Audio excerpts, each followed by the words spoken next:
ഹേ guys, അസ്സാം വലൈക്കും. Welcome back to my channel. ഇന്ന് ഞാൻ വന്നിട്ടുള്ളത് ഒരു ബേക്കറി ബിസ്ക്കറ്റിൻ്റെ റെസിപ്പി ആയിട്ടാണ്.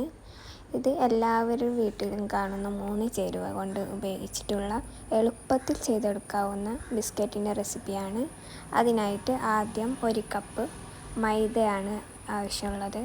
അത് അതിലേക്ക് ഇട്ട് കൊടുക്കാം. പിന്നെ വേണ്ടത് പൊടിച്ച പഞ്ചസാരയാണ്. അതൊരു 7 ടേബിൾ സ്പൂൺ അളന്ന് പൊടിച്ചെടുത്തതാണ്. അത് അതിലേക്ക് ഇട്ട് കൊടുക്കാം. പിന്നെ അതിലേക്ക് ആവശ്യമായിട്ടുള്ളത് 1/2 കപ്പ് നെയ്യാണ് എടുത്തിട്ടുള്ളത്. അത് മുഴുവനായിട്ടും ചേർക്കേണ്ടതില്ല, കുറേശ്ശെയായി ഇട്ട് കൊടുത്താൽ മതി. ഇത്രയും ചേരുവകൾ മാത്രമാണ് ഇതിന് വേണ്ടത്. അതുകൊണ്ട് ആർക്ക് വേണമെങ്കിലും പെട്ടെന്ന് തന്നെ ഉണ്ടാക്കിയെടുക്കാവുന്നതാണ്. ഇനി നിങ്ങൾക്ക് നെയ്യിൻ്റെ ഫ്ലേവറൊന്നും ഇഷ്ടമില്ലാത്തവരാണെങ്കിൽ അതിലേക്ക് ഒരു 1/2 ടീസ്പൂൺ വാനില എസൻസ് കൂടി ഒഴിച്ച് കൊടുക്കാവുന്നതാണ്. ഇനി ഇതിപ്പോൾ കുറേശ്ശെ നെയ്യ് ഒഴിച്ച് അതിനൊന്ന് മിക്സ് ചെയ്തെടുക്കാം. ഇതിപ്പോൾ ഇനി ഉരുട്ടിയെടുക്കാവുന്ന ആ പാകത്തിന് വേണം ഇത് കുഴച്ചെടുക്കാനായിട്ട്.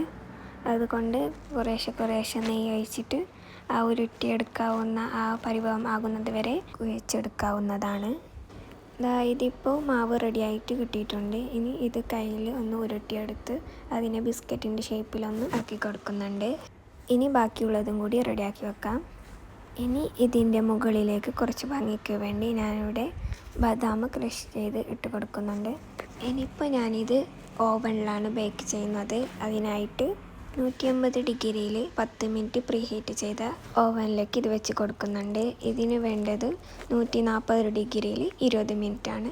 ഇനി ഓവനൊന്നും ഇല്ലാത്തവർക്കായി ഒരു നോൺ സ്റ്റിക്കിൻ്റെ പാത്രം എടുത്ത് അതിൻ്റെ അകത്ത് ഒരു സ്റ്റാൻഡ് വെച്ച് അതിൻ്റെ മുകളിലായിട്ട് ഇതൊന്ന് വെച്ച് കൊടുത്ത് 20 മിനിറ്റ് ബേക്ക് ചെയ്തെടുക്കാവുന്നതാണ്.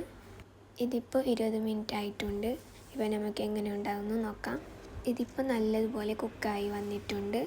ഇതിപ്പോൾ നമ്മൾ ബേക്കറിയിൽ നിന്നൊക്കെ വാങ്ങിക്കുന്ന അതേ ഒരു ടേസ്റ്റിലുള്ള ബിസ്ക്കറ്റാണ്. അപ്പോൾ എല്ലാവരും ഉണ്ടാക്കി നോക്കുക.